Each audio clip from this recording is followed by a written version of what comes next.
Bonjour à tous, c'est Génie Électrique. J'espère que vous allez bien. Aujourd'hui, je fais cette petite vidéo pour présenter cette pince ampère métrique. Donc c'est une vidéo par rapport à mon matériel. J'ai déjà fait une vidéo sur ma clé universelle pour ouvrir les locaux techniques. Donc ça, c'est une pince ampère métrique que j'ai. Je m'en sers quand je travaille. Donc comme on peut voir sur la boîte, il y a plusieurs fonctions. Comme la fonction détection de courant sans contact. Donc c'est dans une sacoche. Donc je vais l'ouvrir. Donc dedans on a l'appareil, les pointes de touche et on a la documentation. Donc c'est des pointes de touche normales, elles sont isolées ici. On peut l'enlever le bout. Alors avec les voilà. Donc après on s'isoler pour si on veut faire des mesures. On isole pour pas avoir besoin de mettre les équipements de protection individuelle, les EPI.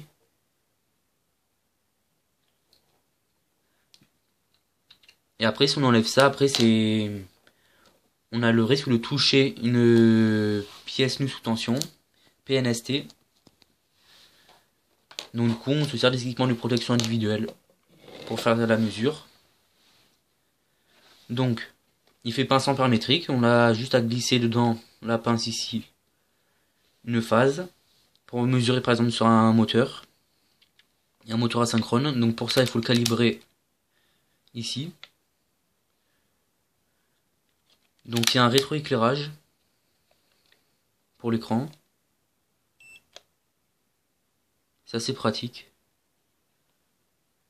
Au bout de quelques secondes il s'éteint, je crois que c'est au bout de peut-être une minute il s'éteint.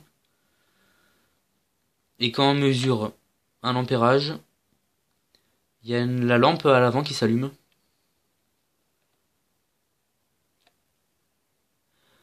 Autrement, on peut aussi enregistrer la tension, enfin la mesure la plus élevée, on peut l'enregistrer en appuyant ici ou enregistrer la mesure tout court. On peut aussi, donc ça c'est quand on veut sélectionner, quand on a deux symboles, on peut sélectionner ce qu'on veut. Quand on mesure le voltage, on peut mesurer courant, enfin on peut sélectionner pour mesurer soit le courant continu ou alternatif. En appuyant ici, c'est pour faire la détection de courant sans contact. Donc c'est parti pour la démonstration. Donc ici j'ai mis une multiprise. Donc là elle est éteinte, là elle est allumée, le voyant à l'intérieur il est grillé.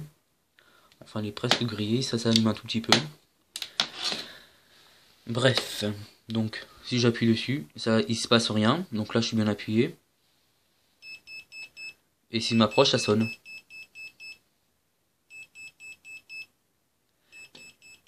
Donc ça peut être pratique pour savoir s'il y a du courant.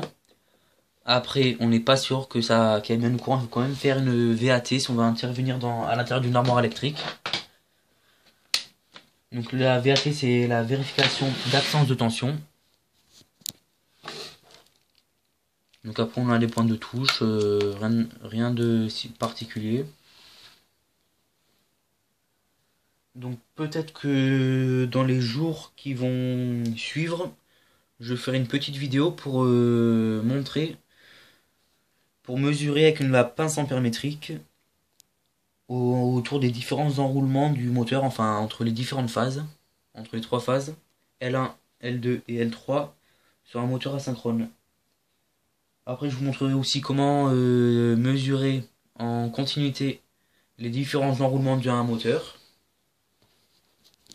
Donc on fera ça avec un moteur couplé en étoile, couplé en triangle et pas du tout couplé, pour voir la différence, les différentes mesures qu'on va avoir et comment calculer que quand il est couplé, si on se met entre deux points, entre par exemple U1 et V1, on mesurera deux bobinages ensemble. Entre U1 et W1, on aura d'autres choses, etc. etc. C'était Génie Électrique. à bientôt pour nos prochaines et nouvelles vidéos.